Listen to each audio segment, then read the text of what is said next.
찬양의 능력, 말씀의 능력을 체험하는 특별한 시간, 인랜드 ANC 수요 성경 공부, 찬양과 함께, 말씀과 함께.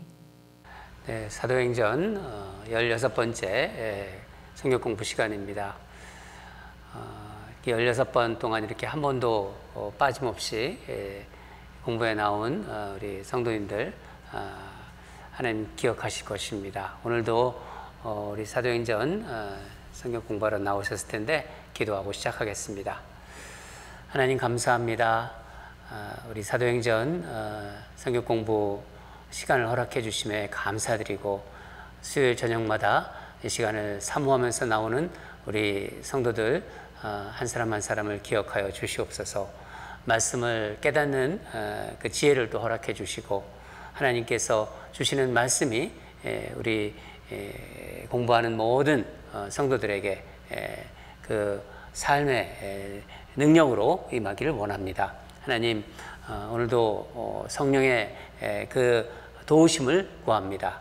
말씀을 전하는 자, 말씀을 듣는 자, 하나님 안에서 정말 깨달음 있게 하시고, 또 주님의 인도하심을 받는 그런 복된 시간이 될 수 있도록 이 성경 공부 시간을 주장하여 주시옵소서. 감사드리며 예수님 이름으로 기도합니다. 아멘. 할렐루야. 어떤 상황 속에서도 우리를 지켜주시고 주님의 뜻을 이뤄가시는 그 주님을 신뢰하고 또 깊이 찬양하기 원합니다.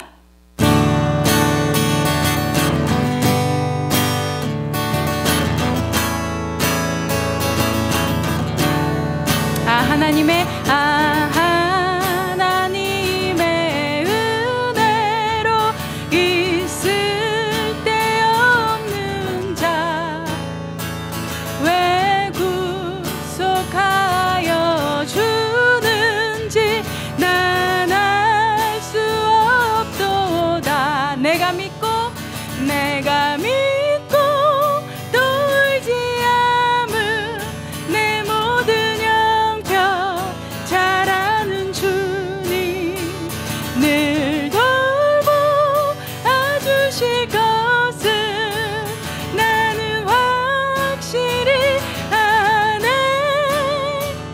왜 내게 굳센 믿음과 또 복음 주셔서 내 맘이 항상 편한지 난 알 수 없도다.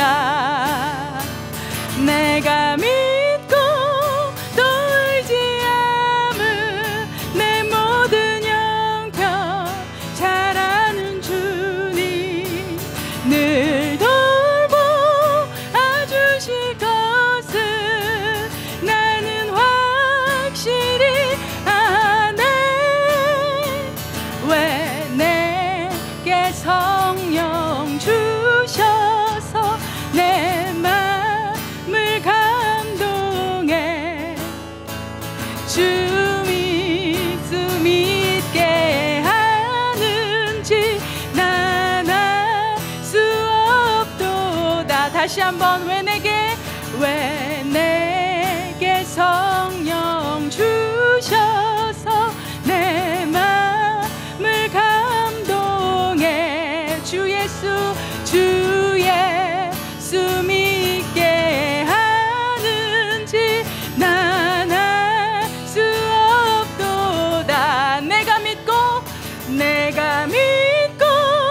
또 울지 않을 내 모든 형편 잘 아는 주님 늘 돌보 주실 것을 나는 확실히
절망 속에도 흔들리지 않고 사랑하는 주 얼굴 구하리. 다시 한번 고백합니다. 주 선한 능력으로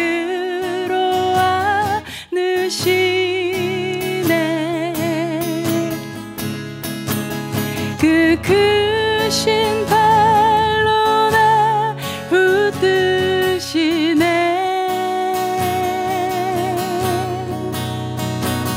절망 속에도 흔들리지 않고 사랑하는 주 얼굴 구하리. 선한 능력으로 일어서리. 주만 의지하리. 믿음으로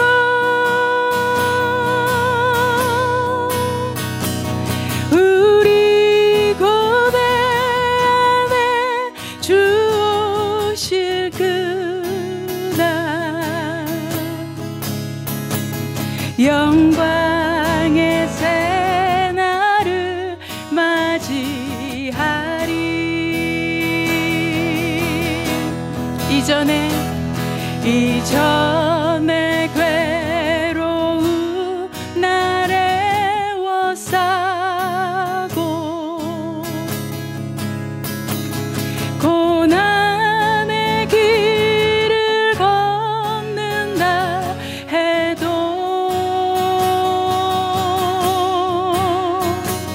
주님께 모두 맡긴 우리 영혼 끝내 승리의 날을 맞으리. 아멘. 선한 능력으로 일어서리. 주만 의지하리. 믿음으로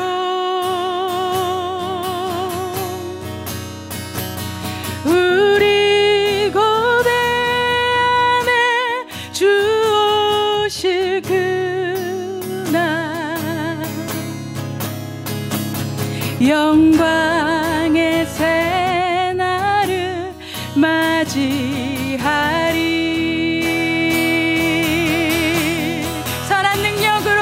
선한 능력으로 일어서리. 주만 의지하리. 믿음으로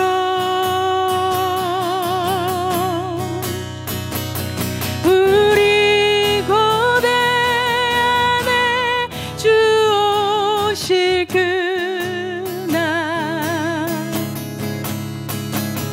영광의 새날을 맞이하리. 승리의 새날을 맞이하리. 주님이 마신 고난의 승자는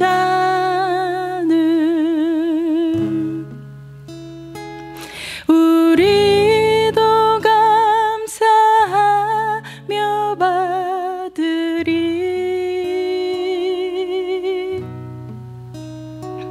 주님의 남은 고난 채워가며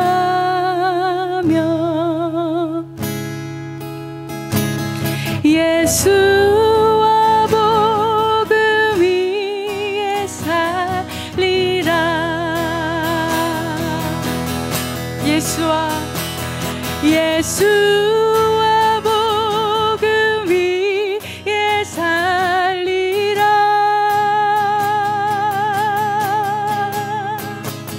예수와 복음 위에 살리라.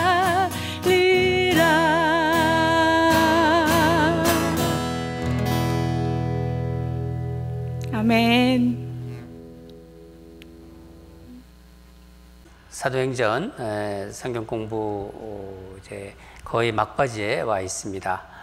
우리 잠깐 일정을 보면은 이제 오늘 10월 21일 공부하고요. 다음 주 2번 남았는데 양이 조금 많아서 이번 공부를 그러니까 한 주를 더 해야 될 것 같습니다. 그래서 예루살렘에서 이제 바울이 체포되는 과정 우리가 지금 지난주에 좀 보았습니다.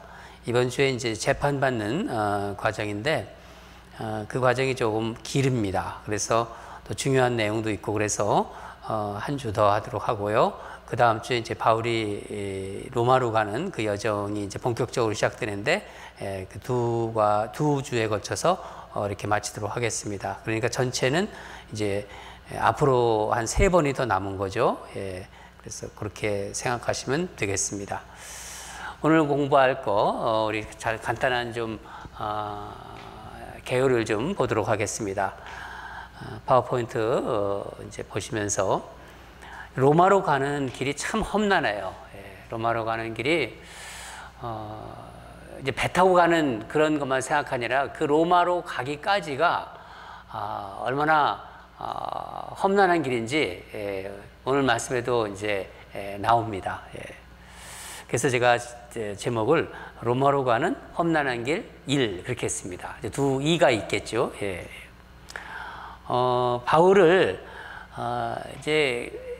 바울이 이제 그 감옥에서 이제 참 고난을 받는데 뭐 폭도들이 계속 죽이려고 하고 또 해치려고 하고 이런 상황에서 하나님께서 바울을 각별하게 보호하세요. 그런 모습들을 오늘 우리가 좀 살펴보면서 우리에게 주시는 메시지를 좀 받도록 하겠습니다. 두 번째는 바울은 언제 어디서나 정말 복음 전파에 충실한 주님의 종입니다. 그래서 그러니까 하나님을 모르는 사람들을 통해서 여기서는 더둘로가 그런 얘기하는데 변호사 더둘로가 바울에 대해서 이제 이야기하는 것을 어떻게 바울을 칭하는지를 보면서 우리에게 주시는 메시지를 좀 보도록 하고요. 세 번째는 바울이 감옥에 있는 그 시간이 이제 구류돼 가지고 감옥에 있는 시간이 2년 정도입니다. 왜 하나님이 그런 시간을 허락하셨을까? 우리에게도 참 중요한 메시지입니다. 도대체 이해할 수가 없는 시간인데 그 기간이 우리에게 어떤 메시지를 주는지 오늘 좀 살펴보도록 하겠습니다. 이제 지난주에 우리가 말씀 보았던 부분을 간단하게 설명을 하면서 오늘 부분으로 넘어가는데 오늘 공부할 부분은 22장 22절부터 25장 12절까지입니다. 지난주 공부한 거 잠깐 좀 살펴보면서 이번 주 공부한 부분으로 넘어가겠습니다. 6월절을 이제 지키기 위해서 이제 아시아에서 온 그 유대인들이 이제 바울이 이제 성전에 들어가요. 성전에 들어가서 에베소 사람 이제 헬라인이죠. 드로미모라는 사람하고 이제 들어가는데 이방인이 들어갈 수 없는 구역에 바울이 이 사람을 데리고 들어갔다. 그렇게 오해해서 막 이제 소동을 일으킵니다. 그게 21장 27절 28절 내용인데 바울이 이방인들이 들어갈 수 있는 곳에 이방인과 같이 있었던 것을 이제 사람들이 보고 그걸 왜곡한 거예요. 그래서 막 바울을 막 죽이려고 하죠.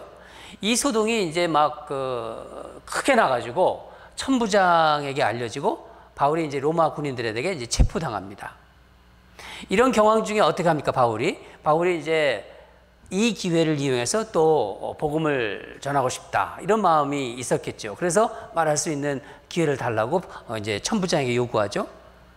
그래서 다시 이제 바울이 22장부터는 이제 21장 제가 마지막 부분을 설명한 건데 22장부터는 바울이 이제 군중 앞에서 이제 어떻게 예수를 믿게 되었는지, 예수 믿는 사람들을 핍박하고 때려잡는 그런 바울이었는데 어떻게 자신이 예수 믿겠는지 이제 어떤 간증 형식으로 연설을 하죠. 예. 연설 이렇게 쭉 하고 도중에 이제 이방인을 하나님께서 자기를 이방인에게 보내는 어떤 사명을 주었다. 그 22장 21절에 나오는 말인데 그 말이 나오자 유대인들이 이제 갑자기 이제 분노하기 시작하고 바울을 없애버려라. 바울을 이제 죽이려고 이제 소란을 피우고 합니다. 로마 병사들이 이제 그것을 보고 사실 로마 병사들은 바울이 연설하는 걸 알아들 수가 없어요. 히브리 방언으로 하기 때문에 무슨 일이 일어나는지 모르죠. 이 소동이 저 바울에게 무슨 문제가 있구나 이렇게 생각하고 바울을 이제 잡아서 천부장이 이제 신문하려고 합니다. 채찍질을 이제 신문할 때 채찍질을 하는데 바울이 이때 이제 뭐라고 얘기했냐면은 자신이 로마 시민이다 그렇게 밝힙니다. 천부장이 로마 시민이라는 것을 이제 바울이 로마 시민이라는 것을 알게 되자 두려워하죠. 그래서 신문을 중지합니다. 천부장은 사실 그 로마 시민에 대해 되고 싶은 그런 마음이 있었던 거예요. 이 본문을 보면은 그런 의미가 나옵니다. 참 자기는 뭐 돈으로 살려고 했다 뭐 이런 얘기도 나오고죠. 예. 천부장은 유대인들을 고발하는 이유를 이제 알고자 바울을 이제 어떻게 하냐면은 유대인 최고 의결기관인 산헤드린 공회에 이제 바울을 이제 세우게 돼요. 예. 그게 22장까지의 내용입니다. 쭉. 예. 23장에서 들어와서 바울이 이제 두 번째 연설을 하는데 어디서 연설을 합니까? 이제 공회 앞에서 연설을 해요. 바울이 이제 이야기를 듣고 이제 대제사장이 거기 있죠. 그러니까 아나니아가 나옵니다. 아나니아가 바울이 이야기하는 걸 듣고서 이제 바울이 입을 치라고 이렇게 명하니까 바울이 이제 거기에 대해서 이제 부당함을 얘기를 하죠. 그러면서 내가 제사장인지 몰랐다 그런 얘기도 하죠. 바울이 이 공회를 가만히 보니까 그 사두개인과 이 바리새인들 이렇게 나눠져 있는 거예요. 그래서 이렇게 나눠져 있는 걸 알고 부활을 변론의 주제로 이렇게 꺼내듭니다. 그러니까 왜 그랬냐면은 부활이라든가 사람이 죽어서 부활될 것이다. 그리고 천사를 믿는 바리새인들과 그것을 믿지 않는 사두개인이 이제 있다는 걸 알고 그 논제를 꺼낸 거예요. 그래서 그 자기들끼리 큰 다툼과 소동이 막 일어나요. 천부장이 이걸 보니까 이 소동으로 바울이 크게 다칠까 해가지고 다시 군대 이제 영내로 이제 보내서 이제 보호합니다. 그런 이제 그날 밤에 이제 거기 있으면서 바울에게 이제 그런 어려움이 있던 그런 바울에게 이제 어떻게 됩니까?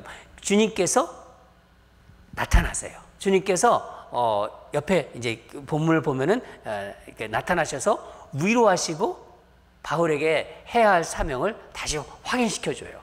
로마에 가서 복음을 담대히 증거하라. 네가 예루살렘에서 증거한 것처럼. 그리고 계속되는 계속돼서 이제 바울을 죽이려는 음모가 계속 일어나죠. 그러다가 갑자기 또 외조카, 그러니까 생질이라고 나옵니다. 외조카가 이제 나타나서 이 죽이려는 음모를 또 알게 돼요. 이걸 또 천부장에게 전해주고, 그래서 바울은 또 병사들의 보호 속에서 누구를 만납니까? 이제 벨릭스 총독을 만나게 됩니까? 그것이 23장까지의 내용입니다. 그래서 첫 번째로 우리가 볼 것은요, 바울이 이런 굉장한 이렇게 어려움을 처하고 있는데 하나님께서 어떻게 보호하셨는지를 한번 문제를 통해서 보도록 하겠습니다. 우리 문제, 여러분 제가 그 쭉 써놓은 거 있죠. 그거는 우리가 이 바울이 이 가이사라와 이 예루살렘에 있었을 동안에 사람들을 만나고 임금을 만나고 총독을 만나고 이런 사람들의 백그라운드를 좀 알려고 이렇게 써놓은 것입니다. 쭉 읽어보시면은 재미도 있어요. 한번 쭉 읽어보시고요. 문제 먼저 1번을 읽도록 하겠습니다. 같이 읽겠습니다. 시작. 바울이 가이사라로 이송되는 과정을 살펴보면 하나님의 각별한 보호하심이 있음을 알 수 있습니다. 어떤 점에서 그렇습니까? 거기 사도행전을 참고 구절을 쭉 써놨어요. 그거를 우리가 하나하나씩 보면서 정말 하나님께서 어떻게 직접으로 그러니까 간접, 직접 이렇게 어떻게 보호하셨는지를 한번 보도록 하겠습니다. 먼저 사도행전 21장 34절에서 36절 한번 같이 읽도록 하겠습니다. 사도행전 21장 34절에서 36절 같이 읽겠습니다. 시작. 무리 가운데 어떤 이는 이런 말로 어떤 이는 저런 말로 소리치거늘 천부장이 소동으로 말미암아 진상을 알 수 없어 그를 영내로 데려다가 명하니라. 바울이 층대에 이를 때 무리의 폭행으로 말미암아 군사들에게 들려가니 이는 백성의 무리가 그를 없이 하자고 외치며 따라가미러라. 왜 이런 일이 있었냐면은 아까 조금 전에 말씀드렸죠. 바울이 에베소 사람 이방인 드로비스, 그러니까 드로비스 아까 제가 말을 잘못한 것 같은데 드로비스를 성전에 이제 데리고 들어간 것으로 이제 생각한 그 무리들이 바울을 해치려고 막 난동을 부리지 않았습니까? 그 난동이 일어나면은 그 지역을 다스리는 천부장이 책임이 지는 거예요. 여기서는 루시아, 글라우디오 루시아가 천부장인데 천부장이 관할에 있는 거예요. 천부장은 바울이 무슨 죄를 범해서 이 온 성이 정말 소동하는지를 지금 알지를 못하는 거예요. 그래서 일단은 바울을 이 무리들로, 이 폭도들로부터 보호합니다. 그러니까 천부장은 폭도들로부터 죽음을 당할지 모르는 바울의 생명을 보호한 거예요. 이것도 하나님께서 천부장을 통해서 아무런 상관이 없는 사람인데 천부장을 통해서 바울의 생명을 지킨 것입니다. 그러니까 하나님께서 로마 군인들을 사용해서 바울을 이제 들어가지고 여기서 들어가지고 아예 그리고 군 영내로 피신시켜서 보호해 주신 것이죠. 두 번째를 보겠습니다. 사도행전 22장 24절부터 29절 22장 24절에서 29절을 같이 읽겠습니다. 시작. 천부장이 바울을 영내로 데려다가 명하고 그들이 무슨 일로 그에 대하여 떠드는지 알고자 하여 채찍질하며 신문한데 가죽줄로 바울을 매니 바울이 곁에 서 있는 백부장더러 이르되 너희가 로마 시민 된 자를 죄도 정하지 아니하고 채찍질할 수 있느냐 하니 백부장이 듣고 가서 천부장에게 전하여 이르되 어찌하려 하느냐 이는 로마 시민이라 하니 천부장이 와서 바울에게 말하되 네가 로마 시민이냐 내게 말하라 이르되 그러하다. 천부장이 대답하되 나는 돈을 많이 들여 이 시민권을 얻었노라. 바울이 이르되 나는 나면서부터라 하니 신문하려던 사람들이 곧 그에게서 물러가고 천부장도 그가 로마 시민인 줄 알고 또 결박한 것 때문에 두려워하니라. 바울이 이제 무리들 앞에서 연설할 때죠. 연설할 때 폭도들이 바울을 막 죽이려고 하죠. 살려주지 말라고. 그렇게 막 소리치고 난동 부리고. 그러니까 천사장이 왜 이런 일이 일어날까? 일의 진상을 알고자 바울을 이제 채찍질해서 신문하고자 합니다. 그래서 25절 우리가 읽었듯이 가죽줄로 맨다는 표현이 나오죠. 그는 예수님께서도 이제 그 채찍질 당하셨어요. 그 신문할 때, 신문 당하실 때, 그렇죠. 그래서 예수님이 채찍질 당한 거와 같은 것입니다. 그러니까 이 채찍은 보통 이 가죽으로 됐는데 그 끝에 쇳덩어리가 붙어 있어요. 그래서 이게 무서운 형벌입니다. 잘못하면은요, 이 채찍에 맞으면은 죽을 수도 있고 또 거의 막 실신해 버린다고 합니다. 미쳐버린대요. 그래서 로마는요, 자기 자국민에게는 이 채찍 형벌을 가하지 않았어요. 특별히 이 채찍에 이 쇠가 붙어 있는 이것은 하지 않았습니다. 이거는 인간을 개로 취급하는 것이나 다름없었기 때문에 자기 자국민들을 로마 제국은 보호했습니다. 바울이 이제 신문 받기 앞서서 자신이 로마 시민이라고 이렇게 밝힌 거예요. 하나님께서 로마 시민권을 가진 바울이 그것을 인해서 고문을 피하도록 그렇게 하신 거라고 볼 수 있는 거예요. 바울은 로마 시민권자지였죠. 근데 우리에게 이런 의문이 들을 수 있어요. 왜 바울은 전에 빌립보 감옥에서 신라와 함께 매를 맞을 때가 있었지 않습니까? 바울이 전도 여행할 때. 근데 왜 그때는 매를 맞았는가? 로마 그 시민권을 사용하면 되지 않았는가? 이런 의문이 들 수가 있겠죠. 이걸 어떻게 설명할 수 있나? 생각해 보면요, 빌립보 감옥에서는요, 바울이 매를 맞았기 때문에 어떻게 됩니까? 결국은 그 감옥을 지키는 간수 집안이 다 구원을 얻게 돼요. 그런 하나님의 뜻이 있지 않았을까? 그렇게 우리는 볼 수가 있습니다. 그러니까 우리가 고난을 당할 때도요, 예수님 때문에 또 복음 때문에 하나님 믿는 사람들은 고난을 당합니다. 이게 과연 하나님 믿는 그 그리스도인들로서 복음 때문에 내가 예수님 때문에 당하는 고난인가 그렇지 않은가를 우리는 생각해 볼 수 있어야 돼요. 예수 믿는 사람들은 복음을 위해서는요, 고난 당할 수도 있어요. 또 그 고난을 당해야 돼요. 그러나 쓸데없이 정말 이렇게 할 수도 있는 건데, 그러니까 의미 없는 고난을 당할 필요는 없지요. 그렇지 않습니까? 그 의미 없는 고난을 또 이런 고난을 당할 필요가 없다고 생각한 것입니다. 왜냐하면 바울에게는 로마를 가야 하는 그런 사명이 있잖아요. 주님도 그렇게 그것을 확인시켜 주셨고, 로마에 가는데 이런 고문으로 죽을 수도 있기 때문이죠.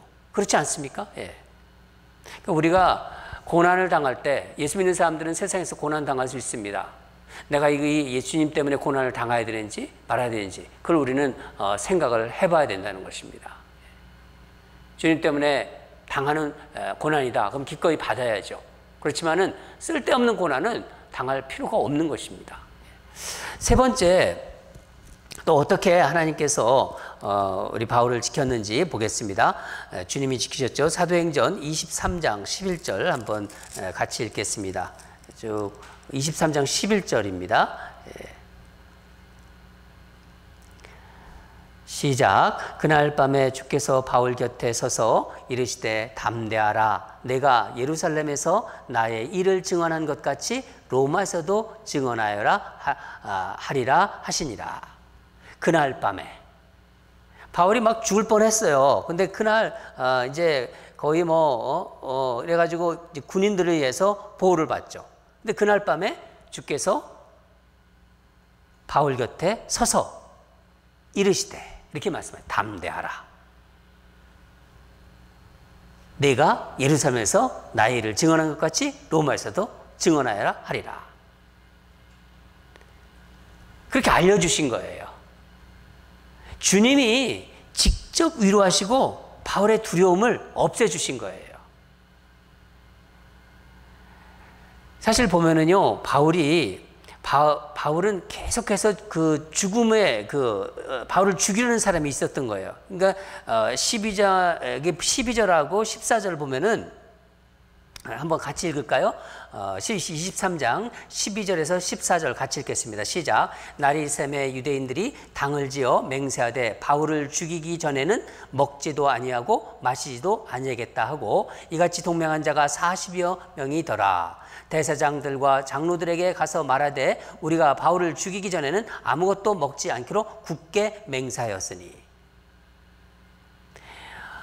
바울을 죽이고로 서원한 사람들이 40명이나 된대요. 이게 우리가 케레미 서원이라고 합니다. 케레미 서원. 사람이 서원을 할 때 만일 내가 실패하면 하나님이 나를 저주하기를 원하노라. 그렇게 하는 게 이제 케레미 선언인데, 바울을 죽일 때까지는 먹지도 마시지도 않기로 맹세한 사람이 40명, 이 케레미 선언을 한 거예요. 근데 이 뒤에 쭉 보면은요, 난데없이 이제 바울의 외조카가 이제 나타나요. 생질이라고 하죠. 바울에 나서 바울을 죽이려는 음모가 이제 또 밝혀지게 됩니다. 바울을 이제 어디로 이제 보내라고 하는데 그 사이에 죽인다는 그런 정보를 이제 생질이 입수해가지고, 외조카죠. 입수해가지고 그것을 이제 바울에게 알려주고, 바울은 다시 그걸 천부장에게 알리라고 그래요. 그래서 천부장에게 또 알려주고, 그래서 바울이 안전하게 가이사랴에 가서 재판을 받기 위해서 이런 일련의 조치들이 다 이렇게 이루어집니다. 이 말씀들을 우리가 쭉 지금 바울을 하나님께서 어떻게 보호하시는지, 바울을 죽이려는 자와 또 그것을 보호하는데 하나님께서 이 사람을 이용하시고 저 사람을 이용하시고 또 직접 하나님이 위로도 하시고, 여기서 보면은요, 그 유대인의 그 바울에 대한 증오심과 천부장의 그 어떻게 보면 참 냉정하죠. 그리고 공정한 태도를 취합니다. 군대를 동원해서 보호해주고, 이게 참 대도적으로 좀 보여지고 있습니다. 그러니까 우리는 이렇게 생각할 수가 있어요. 하나님은 바울의 생명을 이런 방법 저런 방법으로 보호하시고 지켜주셨다. 그러니까 하나님은 하나님의 백성들을요 보호하신다는 것입니다. 우리가 하나님의 일을 하고 하나님이 주신 사명을 다 붙잡고 그 길을 계속 하고 있다면요, 하나님이 그 일을 이루도록 하신다는 거예요. 우리가 받을 메시지입니다. 특히 어려움 처했을 때 예수님께서 직접 위로해 주셨잖아요. 저는 이 말씀이 너무나 감동적입니다. 예수님께서 직접 바울 옆에 서서 담대하라. 23장 11절, 내가 예루살렘에서 내 일을 증언한 것 같이 로마에서도 증언하여라 하리라 하시니라.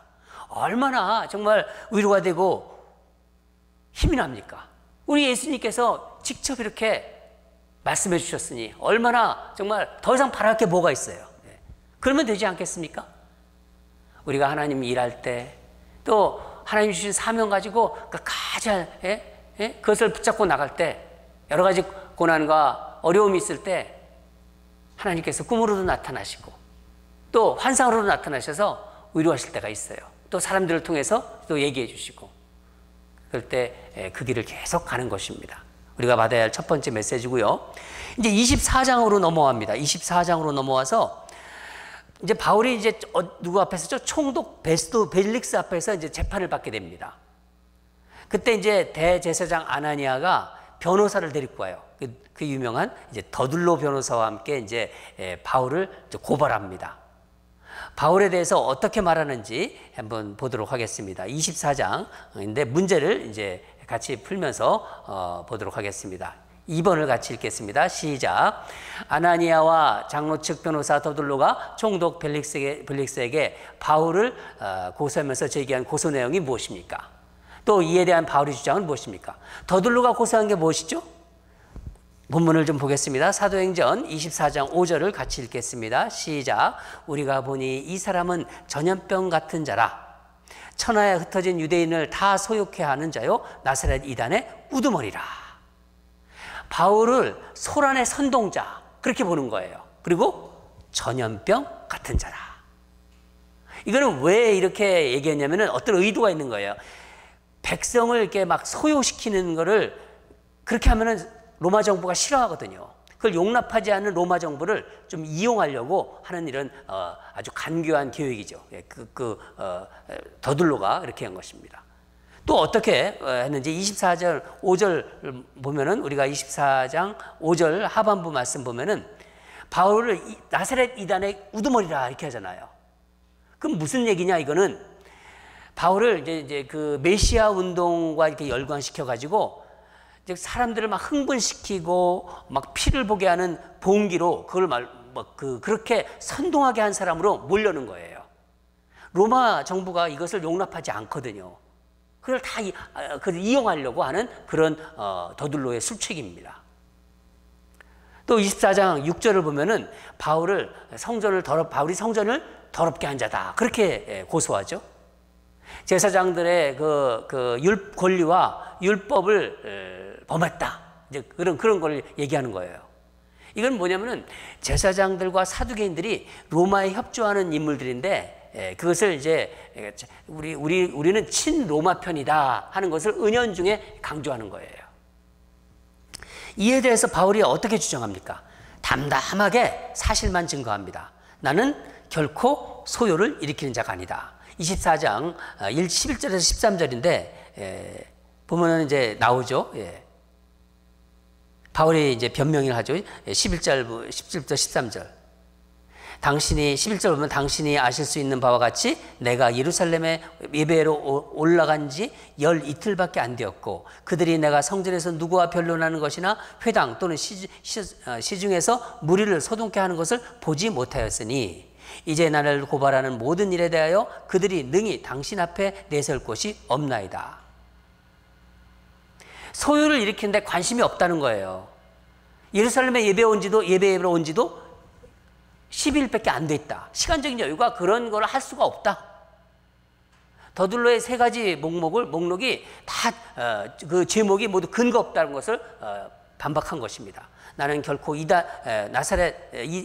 결코 이단의 교수가 아니다. 14절부터는 그 말이 나옵니다. 그리고 나는 하나님께 소망을 가지고 있는 부활신앙을 믿는다. 하나님과 사람 앞에서 깨끗한 양심을 가지고 있다. 성전을 더럽혔다는 제목에 대해서도 무죄하다. 17절부터 21절까지 나오는데 성전에 들어가서 예물을 드리고 결례를 행한 것이다. 그렇게 주장하고 있습니다. 근데 우리가 여기서 주목해야 될 것이 더둘로가 바울에 대해서 얘기한 것입니다.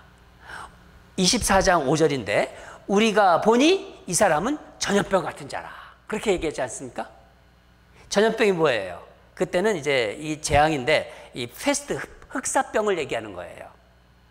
역사적으로 정말 전염병이 계속 있었지만은 참 이 흑사병이 대단히 많은 사람들에게 피해를 줬습니다.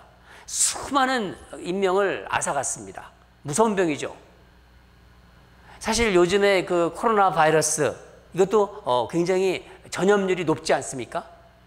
코로나 바이러스. 어떻게 보면은요, 더둘로가 바울을 정확하게 말한 거예요. 표현한 거예요. 바울 한 사람으로 인해서 복음이 어떻게 전했습니까?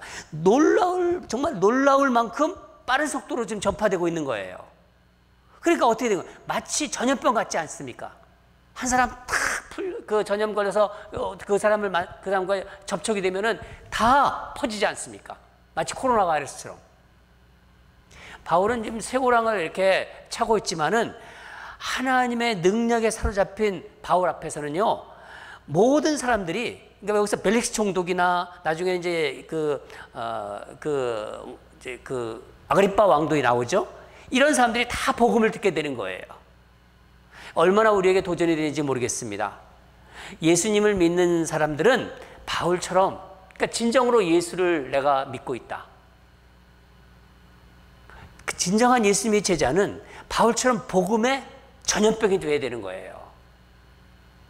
바울이 에베소서 3장 8절에 이렇게 고백했습니다. 모든 성도 중에 지극히 작은 자보다 더 작은 나에게 이 은혜를 주신 것은 측량할 수 없는 그리스도의 풍성함을 이방인에게 전하게 하시고, 모든 성도 중에 지극히 작은 자보다 더 작은 나에게.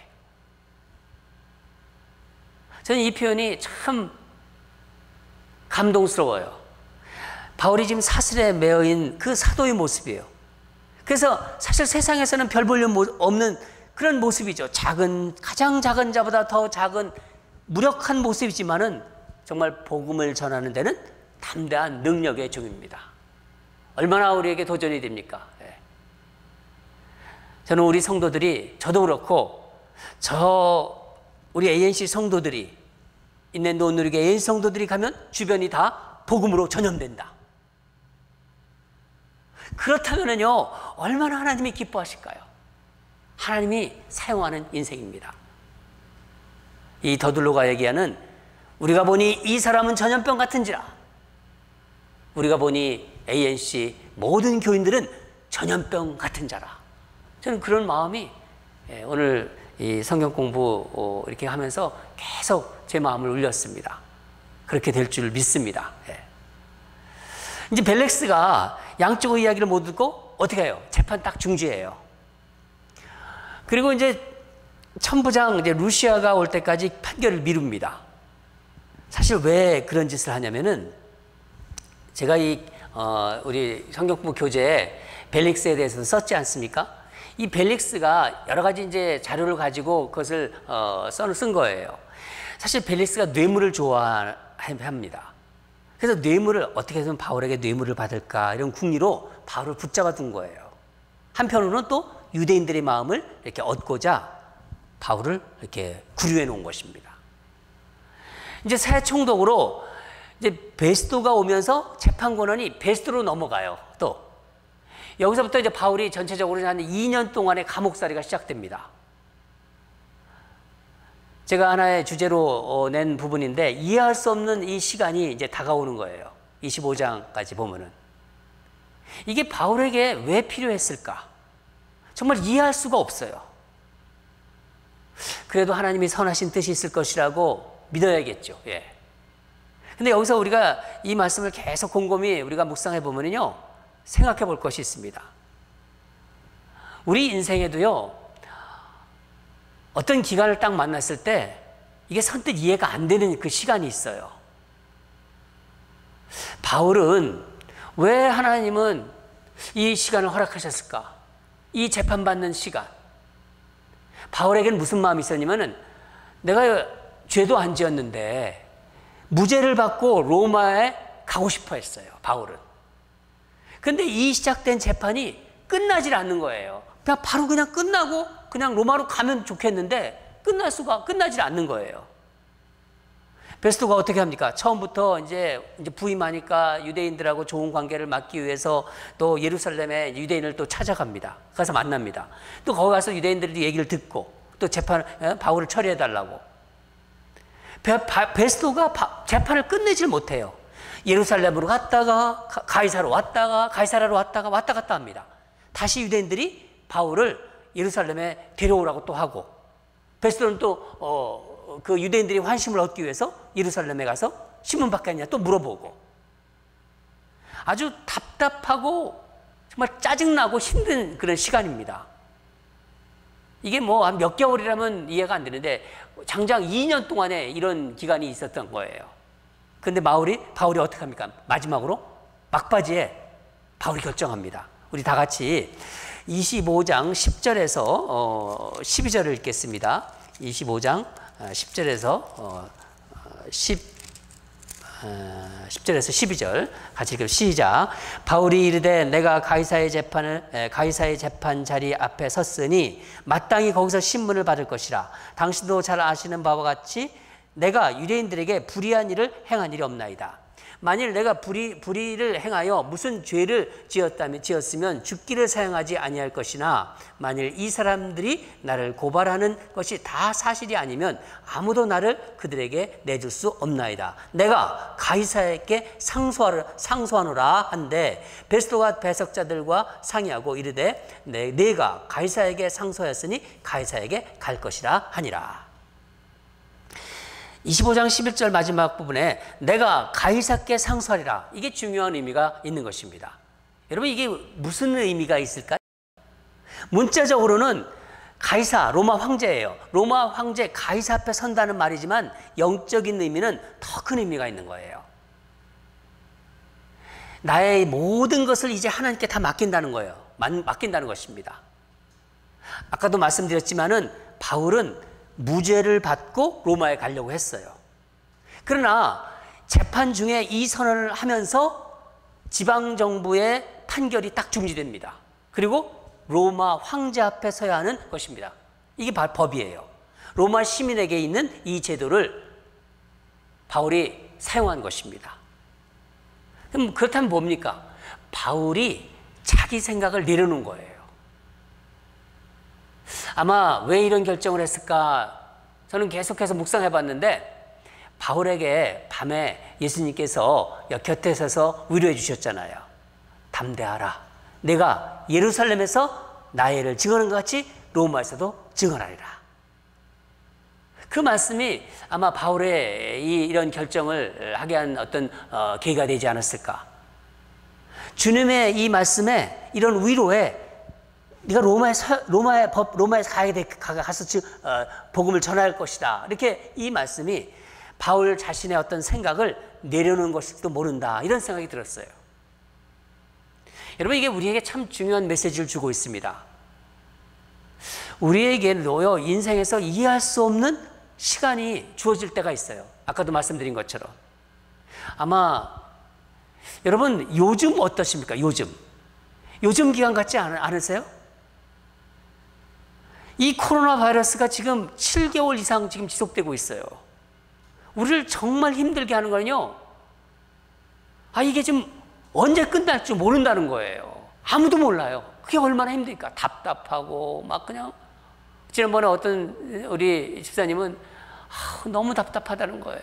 제가 그 마음이 같이 느껴지더라고요. 이게 언제 끝날 줄 모르잖아요. 아무도 몰라요. 또 우리가 살아가는 동안 아주 힘든 관계가 있지 않습니까?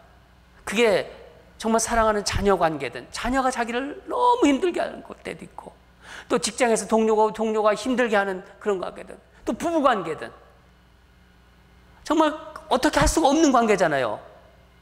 근데 왜 이런 관계를 허락하셨을까? 왜 자꾸만 또 이런 사람들하고 엮일까?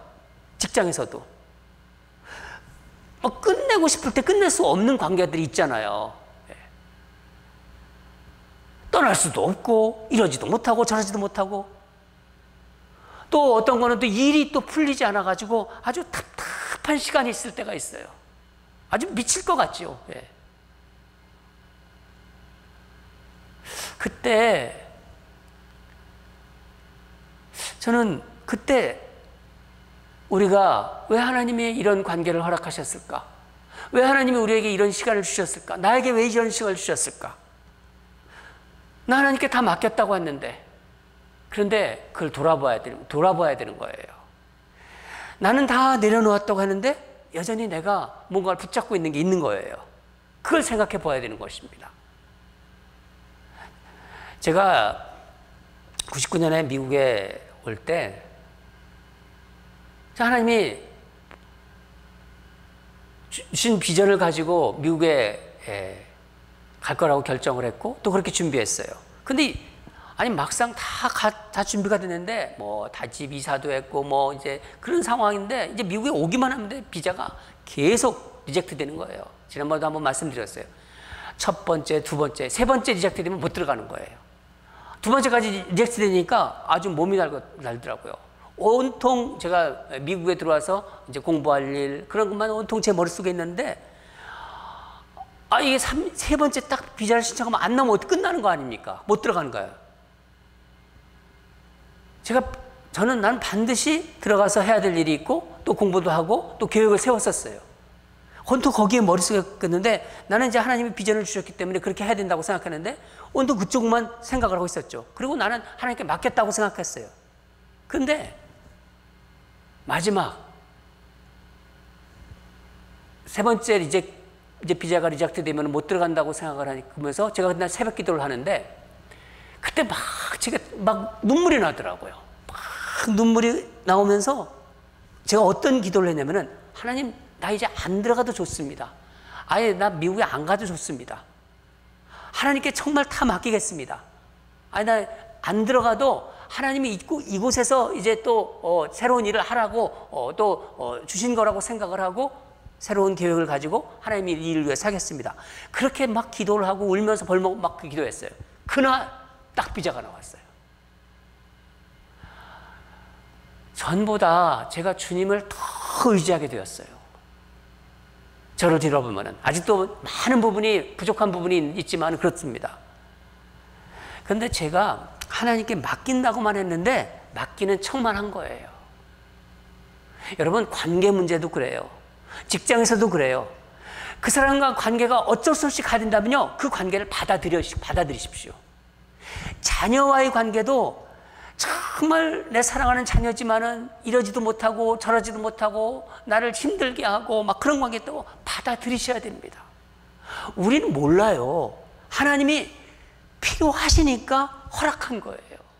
필요하기 때문에 허락하신 것입니다. 그 관계를.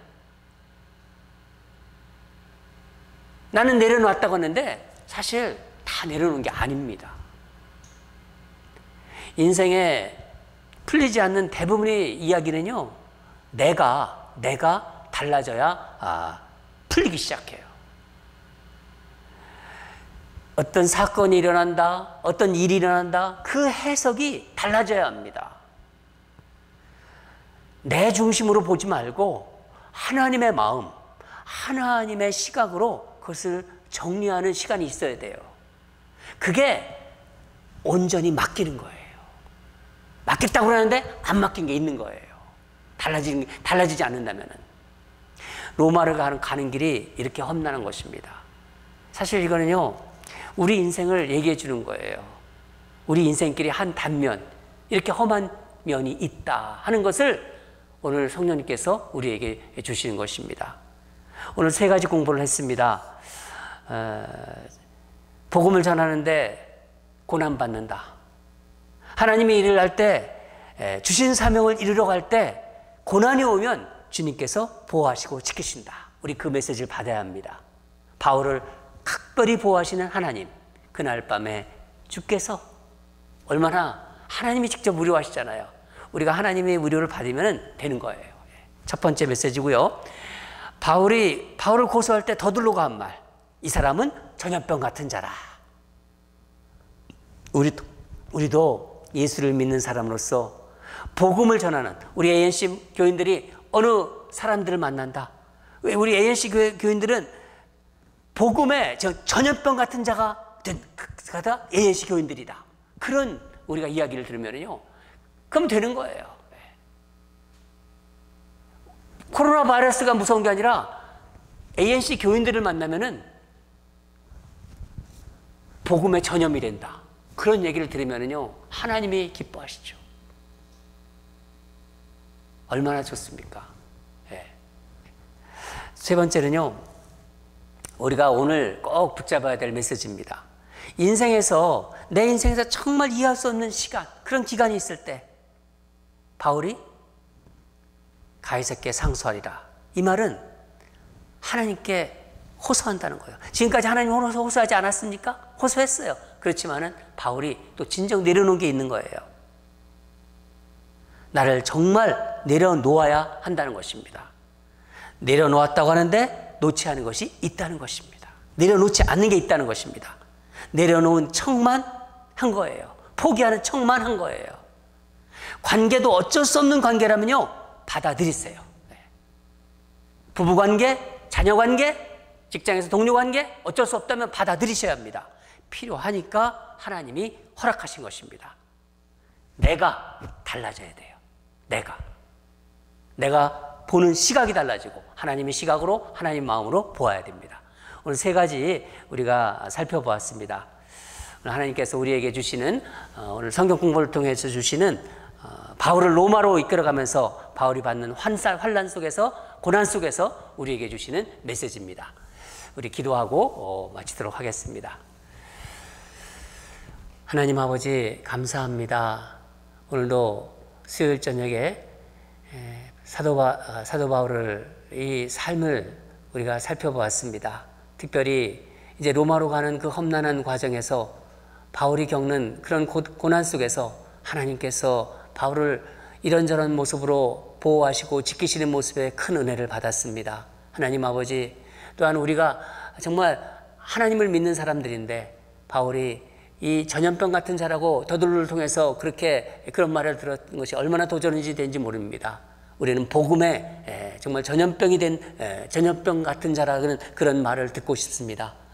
우리가 가면 어느 곳인지 다 복음으로 변하는 그런 역사가 있게 하여 주시옵소서.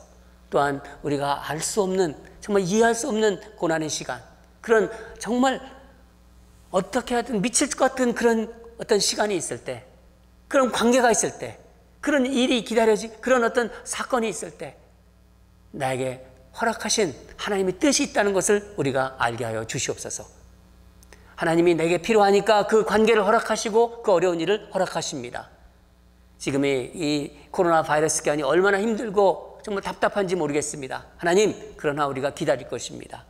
하나님이 허락하신 이 기간을 동안 우리가 변해야 될 것을 변하고 정말 하나님의 자녀로서 더 아름답게 변할 줄 믿습니다. 하나님 아버지, 오늘 주신 귀한 세 가지의 메시지를 우리 성도들 가슴에 담고 또 새기게 하여 주시옵소서.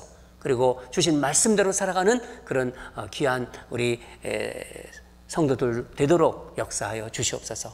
감사드리며 예수님 이름으로 기도합니다. 또 다음 주에 뵙겠습니다. 건강하십시오.